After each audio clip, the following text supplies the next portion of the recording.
Hey, so this week we're going to talk about getting started with family history research and some ideas for organizing your family history. And so just wanted to start with one way that you could start. So if you have a paper family tree or something like that, that's a great place to start. And it's always good to start with yourself. So I've got myself here, and then you can add your parents, grandparents, great grandparents, anyone that you are familiar with, and can add. And then adding as many details as you can, where they were born, when they were born, and other important events that you'd like to add to that person. And that kind of gets you started, just getting that first bit of your family in there. And I always like to try to add a photo. So in this situation, I'd be going to the gallery and I'd just be clicking on adding some media here. And then another thing is if they're deceased, you can also connect them to Family Search, like we talked about last week. So for instance, my mom, I would click on this little tree up here, and it'll just connect you once you sign in to Family Search, and then you can view her there. You can compare information and different things like that. So then you have the same information on Ancestry and Family Search. That's kind of just a way to get started, is putting in some information about your family. And then one of the things that the class that we'd taken in Orem suggested, as far as a family history class, suggested on how to get organized, was to start a spreadsheet where you put your 8 great grandparents on a little tab. So if you think about your grandparents, but then the great grandparents, we each have 8 great grandparents. And so they each get a little tab down here at the bottom. And so I wanted to show you just one of my great grandparents as an example. So this is the Felberg side. And these are just some of the ideas. And it doesn't have to be just like this or anything. But on this spreadsheet, this is where you can kind of keep track of, like, where am I at? What have I done? Have I already looked into my great grandparents, the Felbergs? And one thing that I especially love is if you write in, so for instance, you can see I have a date here of 2056. So what I do each year is I just do a Command F, and I just say, like, for instance, I want to find 2056. And then it'll just show me, oh, on that spreadsheet, you did have something that you need to do in 2056. So for this year, 2025, there's something that I needed to do. Makes it really, really easy. Or, if I say check back on this in, a little while or something, to see about temple work or anything like that. That's really helpful.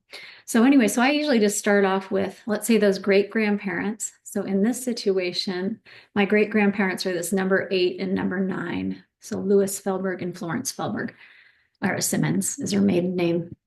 And so I'll just start by adding their names and then just kind of start going down their descendants. So Louis and Florence just had one son. And so that's Emerson, my grandpa, that you see on line 10. And then his wife's on there, and their 3 kids.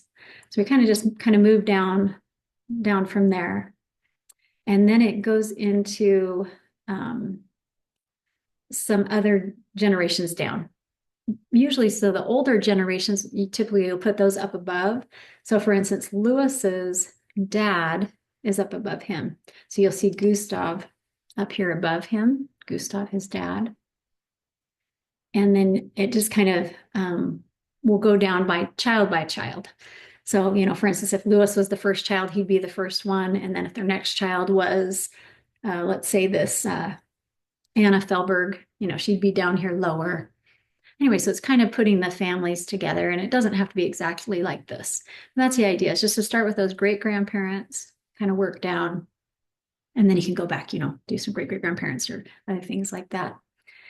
And so you kind of get this spreadsheet going, and you can I like to add their birthday. That's just kind of fun for me, for some reason, just to look at the birthday and go, oh, that's right, he was born in 1829.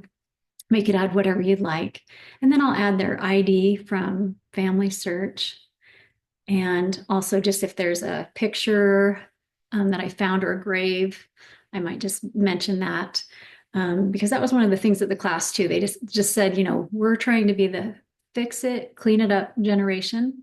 So anytime we can add a picture or a grave, just adds a little more information, because a lot of times a lot of people don't add those things. But then also I'll just kind of keep track of like how many sources I found on that person, just with a goal in mind. They kind of just, said set a goal of, maybe 4 or more sources. And then because I'm LDS, I'll keep track of their temple work. And then I'll make some notes of research, like if I have questions or just something I wanted to say, like I need to find Ludwig's parents on this very top one. And then I might have some to-dos too, like this is something I need to do. And then you also see some different colors. So like the yellow, I just kind of mark yellow, knowing that these are things that I still need to do. Or there's something there that I still need to do. And I liked to use a color, a light blue, just to say this is my direct line. And kind of, I don't know, just a kind of visual. I like colors. Sarah, you'd probably appreciate that. And then the purple, I just kind of mark that whenever they're the last one in the family line. And for me, I don't know why, but that's always just been kind of a important thing to do. I feel like I just want to give them a little extra attention, knowing that they don't have any children. If I can find out any more information, I just try to focus on the last in line a little bit more. And then the bold, I just put that means, for instance, my great grandma Florence, she has another tab down here because she's also one of my great grandparents. So she's also on the Simmons tab, her own family line. So that's what the bold means for me. And then my grandma also, because she's on her dad's spreadsheet. Anyway, just some ways to keep organized with family history, but it's a fun way. You can start with a paper. If you have paper, you could interview relatives, anything like that, just to kind of find out some information to get started. And then you can have a free account on Ancestry. Obviously, there's a free World Tree family search where you can add information too. The advantage of Ancestry, I think one of the advantages of Ancestry is you can add living people on family search also. But in Ancestry, it's just, anyway, you're not duplicating people when there's several living people on family search. It's just the one person in your tree, and it keeps it private, when they're living. So there's some things like that. So that's just kind of a fun way to get started and to maybe try the spreadsheet route as an idea to help you get organized with family history. But feel free to let us know if you have any questions, and we'll continue talking here. Thanks so much.